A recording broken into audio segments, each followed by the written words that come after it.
What's your take on these numbers? Yes, well, on the surface, not too bad. Revenues did come in slightly ahead of expectations here. We had, what looks like a decent quarter. Of course, we expected some decline, as Citi has mentioned, and you had mentioned, in fixed income, currency, commodities trading. So that's not a big surprise. It was a terrific quarter for equity capital markets. Equities, not so much in trading necessarily, but in investment banking. We had a terrific IPO quarter, so the backdrop was there for a strong quarter. We had over 60 IPOs in the second quarter and over $25 billion raised, so they had a good backdrop there. Yeah, the ECM, not a huge part of their business, though, relative to others. What's your take, Stephen, in terms of net interest margins, loan growth, and what will you be looking for on the call as to what this means for the broader sector? Well, that certainly is a big topic, given what we expect the Fed to do later this month. So, banks are absolutely under some pressure here with the yield curve. If our expectations are that the Fed does lower later this month, ironically, that will actually steepen the yield curve a little bit and be a bit beneficial for banks, particularly if the 10-year yield moves up a little bit.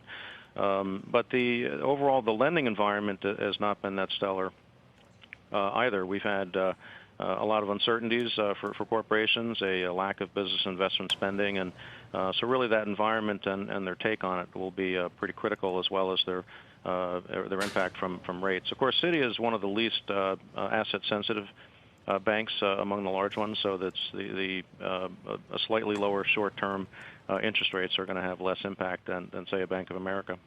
Stephen, the stock is up 37% or so, up year to date. Where should the shares be valued at this point?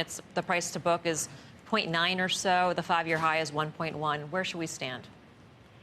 Well, you're right. So the shares have done very well this year, just year to date, about 37%, as you said, versus 20 for the 500. But over the past year, they're only up about 3% versus 8% for the 500. So I traditionally value Citi at a discount to the other major global banks. They've got a higher risk component with particularly with the LATAM operations that has added some uncertainty and volatility to the operations. They've had a lower return on equity generally than the other banks, and lower revenue growth that they've target of 3% that they've frequently missed over the last couple of years. So I think it deserves to trade at about a 15 to 20% discount to the other. Stephen, how much banks. can you then extrapolate from this report about what we're going to be hearing from the others?